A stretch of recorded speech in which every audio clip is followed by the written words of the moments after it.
उत्तर प्रदेश में India alliance ने शानदार प्रदर्शन किया। यूपी की 80 की 80 सीटों को खींच लेने का दावा करने वाली बीजेपी चुनावी रेस में पिछड़ गई। बीजेपी को यूपी में करारा झटका लग गया। वहीं इंडिया गठबंधन की ये जीत और भी बड़ी हो सकती थी, लेकिन कई सीटों पर बसपा उनकी राह में रोड़ा बन गई। बसपा के फैसलों की वजह से बीजेपी को उन सीटों पर बढ़त मिली। यूपी में समाजवादी पार्टी 37 सीटों पर जीत हासिल करने के बाद सबसे बड़ी पार्टी बन गई है। कांग्रेस ने 6 सीटों पर जीत हासिल की।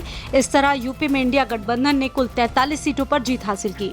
उत्तर प्रदेश में समाजवादी पार्टी 37 सीटों पर जीत हासिल करने के बाद सबसे बड़ी पार्टी बन गई। कांग्रेस ने 6 सीटों पर जीत हासिल की।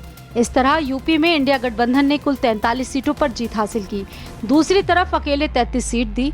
2 सीटें जयंत चौधरी की राष्ट्रीय लोकदल और 1 सीट पर अपना दल सोनेलाल की अनुप्रिया पटेल ने जीत हासिल की।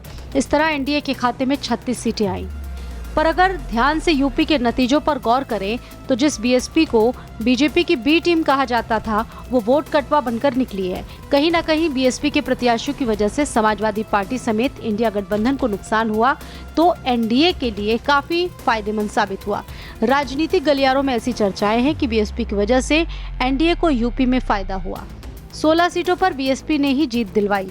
अगर ऐसा ना होता तो एनडीए 20 सीटों पर सिमट सकती थी, लेकिन मायावती ने कुछ जगहों पर एनडीए के लिए प्लस पॉइंट का काम किया। मतलब बीएसपी की वजह से एनडीए को 16 सीटें मिली। अब जरा उन सीटों पर नजर डालते हैं। उत्तर प्रदेश की मिर्जापुर, भदोई, मेरठ, अमरोहा, बिजनौर, बांसगांव, अलीगढ़, फतेहपुर सीकरी, अकबरपुर, उन्नाव, शाहजहांपुर, देवरिया, फूलपुर में एनडीए की नैया पार लग गई। उदाहरण के तौर पर देखें तो बीएसपी के मनीष कुमार को 1,44,000 वोट मिले।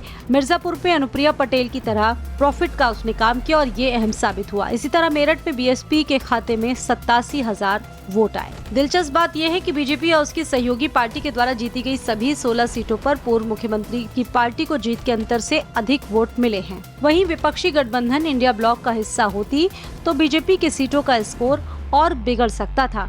अब देखा जा सकता है कि जिस मिशन 2024 में मायावती की पार्टी ने खाता भी नहीं खोला, वो बड़ी चिंता का विषय है। दलितों की हितैषी मानी जाने वाली पार्टी बीएसपी यूपी में अपना जनाधार खोती हुई नजर आ रही है। डिजिटल डेस्क, भारत समाचार।